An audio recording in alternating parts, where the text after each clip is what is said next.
ব্রাহ্মণবাড়িয়ার সরাইলে নিখোঁজের একদিন পর চাঞ্চল্যকর শিশু শিক্ষার্থী ময়না আক্তারের মৃত্যুর ঘটনায় থানায় মামলা দায়ের করা হয়েছে। সোমবার সকালে নিহতের মা লিপা আক্তার বাদী হয়ে অজ্ঞাতনামা আসামিদের নামে মামলা করেন। সরাইল সার্কেলের অতিরিক্ত পুলিশ সুপার তপন সরকার বলেন, মামলায় ধর্ষণের পর হত্যার অভিযোগ আনা হয়েছে।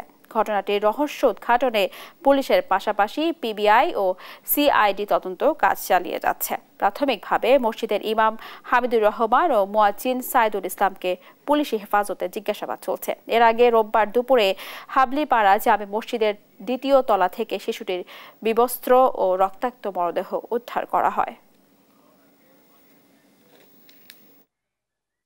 ময়না তদন্ত সম্পূর্ণ হয়েছে, নিশ্চয়ই সময় লাগবে। আশা করেই জানতে ভিক্টিমের মা দীপা আক্তার থানায় এসে বাদী হয়ে এজাহার দায়ের করে এবং আজ সকালে রেকর্ড হয়। অজ্ঞাতনামা আসামি এই ঘটনাটার সাথে জড়িত এবং উনি সন্দেহ করেছেন যে হয়তো ধর্ষণ পূর্বক ঘটনা। আমাদের পুলিশের টিম ঘটনাস্থল সহ বিভিন্ন দিকে কাজ করছে।